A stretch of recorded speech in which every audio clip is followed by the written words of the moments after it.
चंद्र यानी मून हमारे मन, भावनाएं, सबकॉन्शियस और इमोशनल रिस्पॉन्स सिस्टम का रिप्रेजेंटेशन करता है।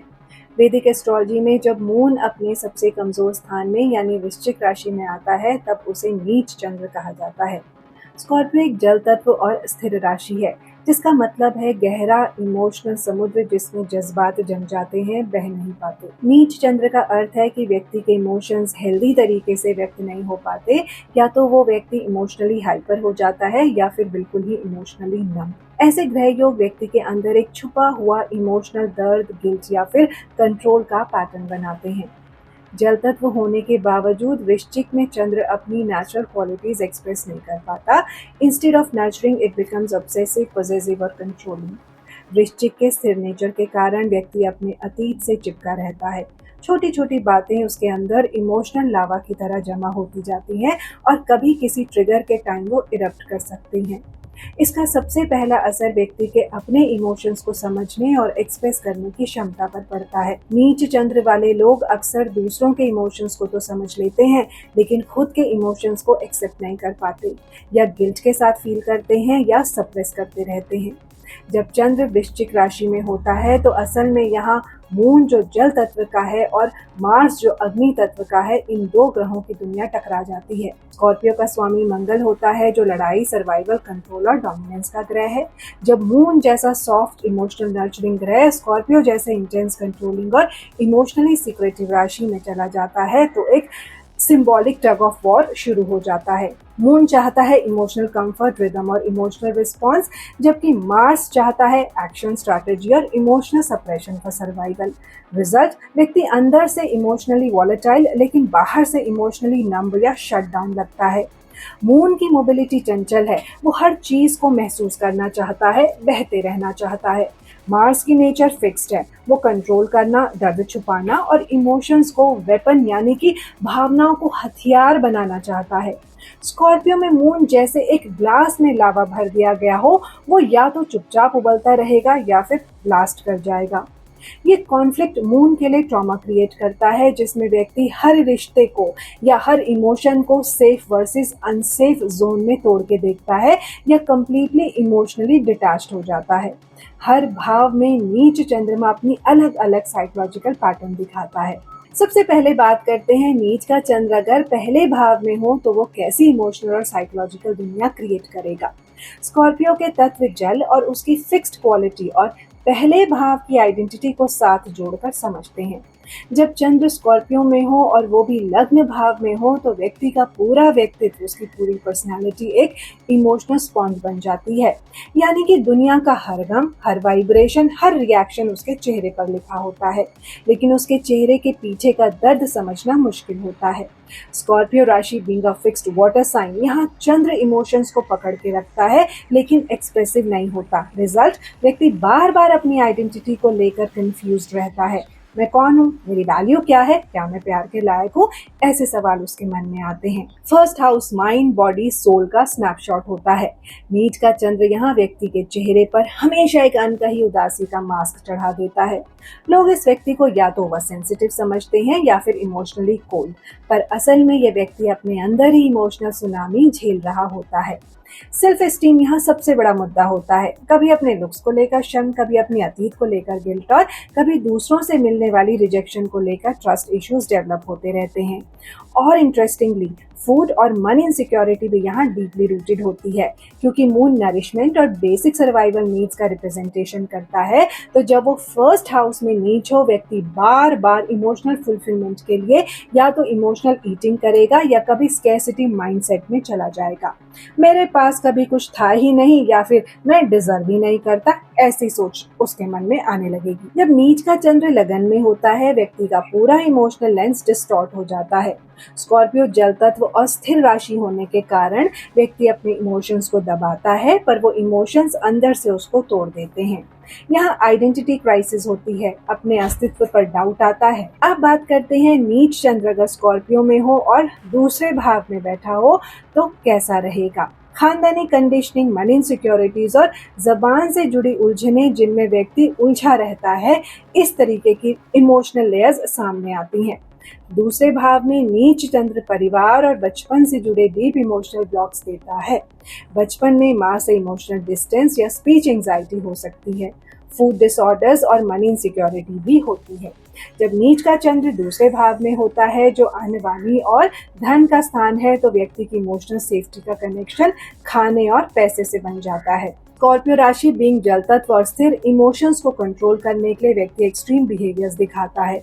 इमोशनल खालीपन भरने के लिए ओवर ईटिंग या बिंज ईटिंग करना, या फिर एंजाइटी के चलते खाना ही छोड़ देना, इमोशनल स्टारवेशन, खाने से गिल्ट फील करना या अपनी बॉडी इमेज को लेकर चिंता करना। ये सब सबकॉन्शियस लेवल पर होता है, जहाँ चंद्र की नीचता अपने कंफर्ट को खाने के थ्रू कंट्रोल करने की आदत में डेवलप होती है। मनी इनसिक्योरिटी रहती है, चाहे पैसा हो पर व्यक्ति को लगता है मेरा कुछ भी कभी भी छिन सकता है। सेविंग्स रखने के बावजूद भी कांस्टेंट फियर रहता है कि फ्यूचर सेफ नहीं। अपनी वैल्यू को पैसे से जोड़ लेना, अगर मेरे पास पैसे नहीं होंगे तो मैं कुछ नहीं हूँ। ये इनसिक्योरिटी चाइल्डहुड इमोशनल गैप्स से भी जुड़ी होती है, जहाँ चंद्रमा माँ और सुरक्षा का सिंबल है। जुबान से भी प्रॉब्लम होती है, या तो व्यक्ति अपने इमोशंस बोल ही नहीं पाता या ऐसे शब्द बोल देगा जो दूसरों को दुख पहुंचाएंगे। बचपन में फैमिली से मिला इमोशनल निग्लेक्ट यहाँ दिमाग में चिपक जाता है, मेरी तो कोई वैल्यू ही नहीं है। अब बात करते हैं तीसरे भाव की। नीच चंद्र अगर थर्ड हाउस में हो तो ये व्यक्ति के मन, शब्द और संवाद तीनों को साइलेंटली तोड़ता है। यहाँ स्कॉर्पियो की स्थिर जल तत्व नेचर और थर्ड हाउस के बोल्ड कम्युनिकेशन, सिबलिंग्स और इनिशिएटिव से रिलेटेड मैटर्स का जबरदस्त क्लैश होता है। थर्ड हाउस व्यक्ति की आवाज, हिम्मत और सेल्फ एक्सप्रेशन का भाव है। जब चंद्र यहाँ स्कॉर्पियो में आता है तो नीच हो जाता है, तो व्यक्ति इमोशनली एक ऐसे शेल में चला जाता है जहाँ वो बोलना तो चाहता है पर दिल की बात जबान तक नहीं आती।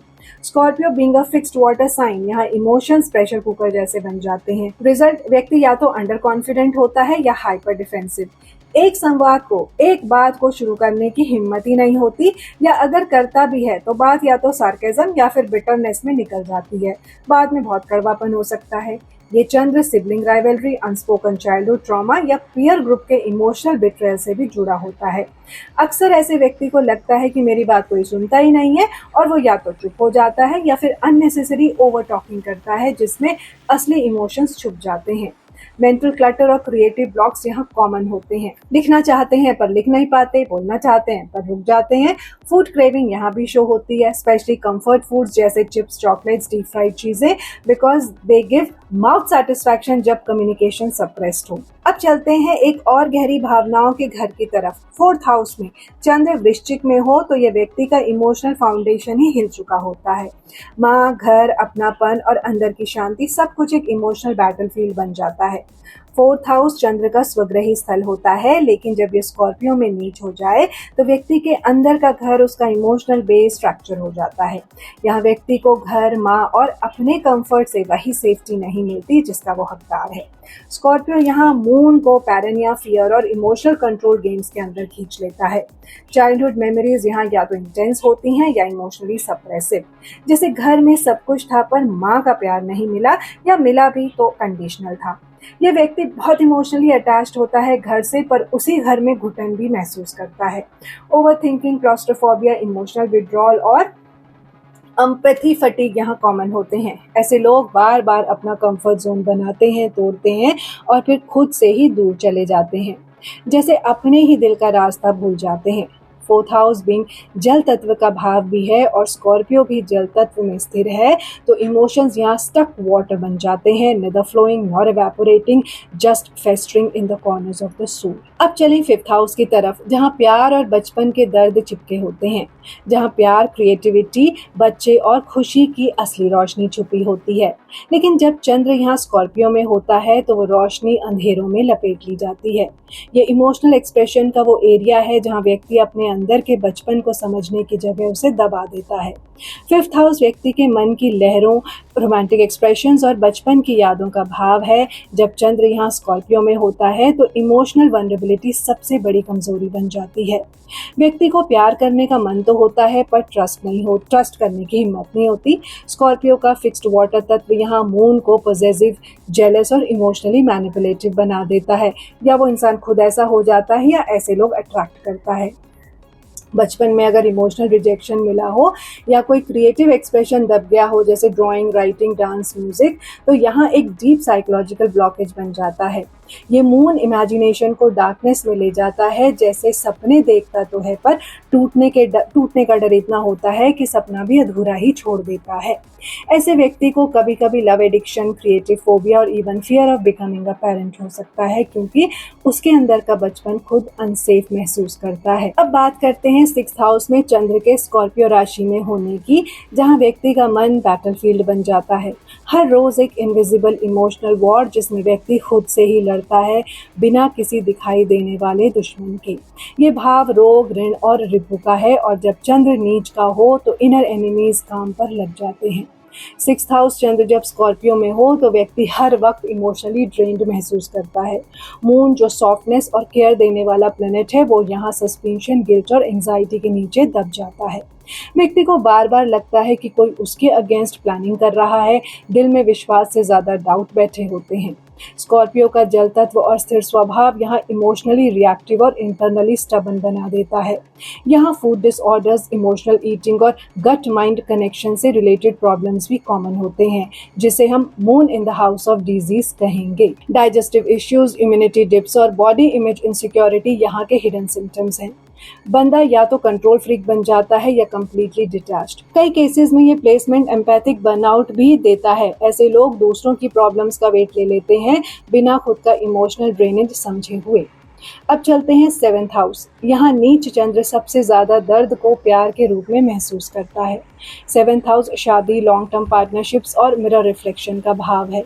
जब स्कॉर्पियो में नीच चंद्र यहाँ होता है तो व्यक्ति अपने इमोशनल बैगेज को अपने संबंधों में उतार देता है। जो दिल में दबा है वो रिश्ते में उभर आता है।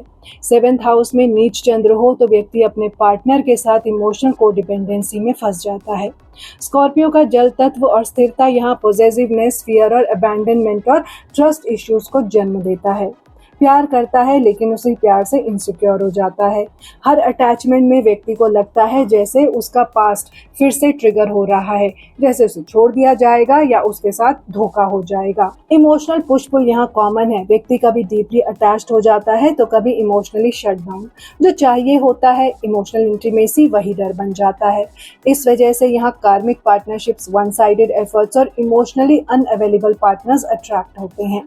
ये placement divorce, trauma, toxic marriage patterns या फिर एक्सट्रीम लोनलीनेस की रूट में होती है, क्योंकि मून जो सुरक्षा देता है यहाँ खुद इनसिक्योर हो जाता है। 8th हाउस में वृश्चिक राशि में चंद्र, ये मोस्ट इंटेंस प्लेसमेंट है, क्योंकि ये वृश्चिक का अपना भाव है। Deep traumas, fears, paranormal attraction और इमोशनल कोलैप्स की जगह भी है ये।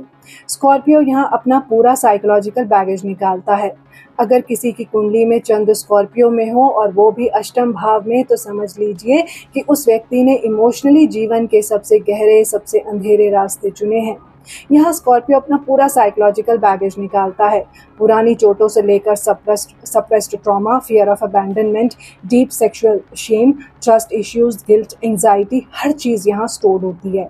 और चंद्र बीइंग माइंड, इमोशंस और मन की एनर्जी, जब यहाँ नीच हो तो व्यक्ति का अपना मन उसका सबसे बड़ा शत्रु बन जाता है। ये व्यक्ति इमोशनली अनप्रेडिक्टेबल हो सकता है, कभी एक्सट्रीम अटैचमेंट तो कभी कंप्लीट शटडाउन। एक पल वनरेबिलिटी, दूसरे ही पल सस्पेंशन। 8th हाउस बीइंग दुर्गामी, रहस्य का भाव। ये चंद्र ऐसे सीक्रेट्स लेके चलता है जिनके बारे में शायद उसे भी क्लैरिटी नहीं होती। इनर टर्बुलेंस इतना होता है कि लोग इससे कभी मूडी, कभी सीक्रेटिव तो कभी डिप्रेस्ड बोलते हैं, लेकिन असल में ये व्यक्ति इनर सर्वाइवल का मास्टर बन रहा होता है। इसका मन बार बार रीबर्थ चाहता है, पर हर बार पेन और ट्रस्ट इश्यूज उसे दोबारा उसी अंधेरे में ले जाते हैं। कभी कभी इसका दर्द उसके शारीरिक रिएक्शंस में भी दिखता है। Anxiety attacks, gut issues, hormonal imbalance, menstrual disturbances और सेक्सुअल एनर्जी का इम्बैलेंस यहाँ कॉमन है। अब चलते हैं 9th हाउस में नीच चंद्र के बारे में जानने के लिए। ये जगह ज्योतिष में धर्म, गुरु, फादर फिगर, हायर विजडम और स्पिरिचुअल बिलीफ सिस्टम्स का घर होती है। जब चंद्र यहाँ नीच हो जाता है तो व्यक्ति का इमोशनल कनेक्शन अपने धर्म और जीवन के उद्देश्य से टूट सा जाता है। स्कॉर्पियो यहाँ अंदर ही अंदर टूट चुके बिलीफ सिस्टम को पकड़ के बैठा होता है। 9th हाउस में चंद्र स्कॉर्पियो में हो तो व्यक्ति को अपने फादर या गुरु के साथ इमोशनली डिस्कनेक्टेड या बिट्रेड महसूस करने का योग होता है। मैं किस पर विश्वास करूं, ये सवाल बार बार उसके मन में आता है। मून का नर्चरिंग नेचर यहाँ स्पिरिचुअल रिबेलियन में बदल जाता है, या तो ब्लाइंड फेथ में डूब जाता है या पूरी तरह से स्पिरिचुअल रिजेक्शन हो जाता है। स्कॉर्पियो का जल तत्व यहाँ व्यक्ति के अंदर डीप इमोशनल वुंड्स क्रिएट करता है, स्पेशली वो जो बचपन में अथॉरिटी फिगर्स, फादर या टीचर्स उसे मिले होते हैं।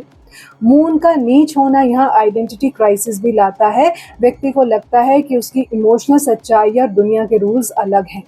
यह एंजाइटी का एक यूनिक फॉर्म होता है, क्या मेरा एग्जिस्टेंस मीनिंगफुल है? और जब इसका जवाब नहीं मिलता तो व्यक्ति या तो एक्सट्रीम फिलोसॉफिकल हो जाता है या फिर डिप्रेस्ड इंट्रोवर्ट। अब बात करते हैं नीच चंद्र इन द 10th हाउस की। ये प्लेसमेंट एक इमोशनल वॉल्केनो बन जाता है करियर और पब्लिक लाइफ के बीच में।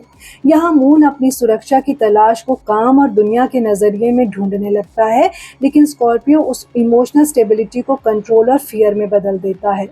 10th हाउस में नीच चंद्र हो तो व्यक्ति के करियर डिसीजंस इमोशनली ड्रिवन होते हैं, या तो किसी रिजेक्शन को प्रूव करने के लिए या किसी चाइल्डहुड कंडीशनिंग के चलते।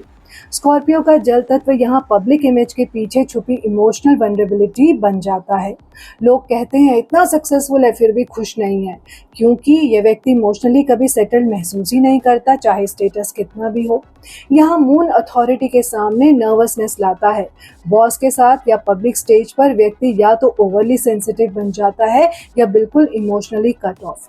मैं अपने काम से इमोशनली कनेक्टेड हूँ या सिर्फ सरवाइव कर रहा हूँ, ये सबसे बड़ा सवाल होता है यहाँ।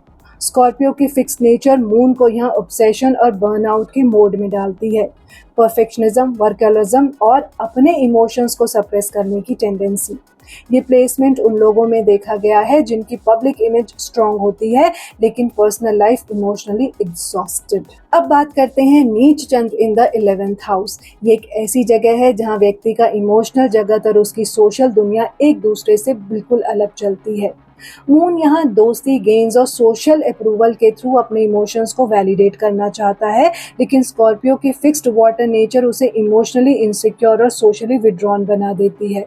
11th हाउस में स्कॉर्पियो में चंद्र हो तो व्यक्ति के दोस्तों के साथ रिश्तों में या तो डीप इमोशनल एक्सपेक्टेशंस होती हैं या कंप्लीट ट्रस्ट इश्यूज।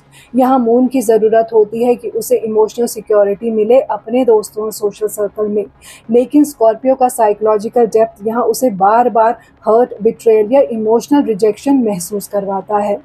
ये व्यक्ति अक्सर अपने इमोशंस को सप्रेस करके दूसरों के इमोशंस समझने लगता है, लेकिन जब उसे अपने लिए वही एम्पैथी नहीं मिलती तो अंदर ही अंदर इमोशनली आइसोलेटेड फील करता है। उसकी प्रॉब्लम होती है सबकी सुनता हूँ लेकिन मेरी कोई नहीं सुनता। स्कॉर्पियो की मोबिलिटी फिक्स्ड है तो यहाँ फ्रेंडशिप्स या सोशल एंगेजमेंट्स या तो ऑब्सेशन बन जाती हैं या सडन ब्रेक हो जाती हैं। इमोशनल क्रेविंग और इमोशनल विड्रॉल का ये एक्सट्रीम स्विंग व्यक्ति को लोनर बना देता है, चाहे सोशल मीडिया पे वो कितना भी एक्टिव क्यों ना हो। अब बात करते हैं नीच चंद्र इन द 12th हाउस। ये प्लेसमेंट मून को बिल्कुल अदृश्य बना देता है, जिसे व्यक्ति खुद भी समझ नहीं पाता। यहाँ इमोशनल सिक्योरिटी की क्रेविंग सबकॉन्शियस लेवल पे होती है और स्कॉर्पियो का डार्क वाटर एलिमेंट इसे और गहरा, इंटेंस और सीक्रेटिव बनाता है। 12th हाउस में नीच चंद्र स्कॉर्पियो में हो तो व्यक्ति इमोशनली दुनिया से डिस्कनेक्ट होने लगता है। ये लोग अक्सर स्लीप इश्यूज, डीप एंजाइटी और अनएक्सप्लेन सैडनेस का सामना करते हैं। उन्हें खुद भी नहीं पता होता कि वो उदास क्यों है। स्कॉर्पियो का वाटरी फिक्स नेचर मून को यहाँ पुरानी या सबकॉन्शियस मेमोरीज में बांध देता है। इमोशनल पेन ये लोग किसी से शेयर नहीं करते, बस अंदर ही अंदर झेलते हैं। कई बार ये प्लेसमेंट उन लोगों में देखी गई है जो इमोशनली अनअवेलेबल पेरेंट्स के साथ बड़े होते हैं या जिन्होंने छोटी एज में ही इमोशनल सपोर्ट खो दिया हो। इस वजह से इनका सबकॉन्शियस एक इमोशनल जेल बन जाता है जहां से निकलना मुश्किल होता है। 12th house being the house of मोक्ष और लॉस, ये मून व्यक्ति को सेल्फ सैक्रिफाइस, एस्केपिज्म और लोनलीनेस की तरफ ले जाता है। वो चाहता है दुनिया से जुड़ना, लेकिन उसके अंदर का मून ट्रस्ट नहीं कर पाता। ड्रीम्स यानी कि सपने इनके लिए इमोशनल पर्जिंग का जरिया बन जाते हैं। अक्सर नाइटमेयर्स या फिर पानी से रिलेटेड सपने देखते हैं। अंत में ये कहना गलत नहीं होगा कि नीच चंद्र एक कर्स नहीं, कोई श्राप नहीं है, बल्कि एक इमोशनल अवेकनिंग का इन्विटेशन है। यह आत्मा को यह सिखाता है कि मन के दर्द के नीचे भी एक डिवाइन फ्लो छुपा होता है, बस ज़रूरत है उसे बिना डरे देखने की।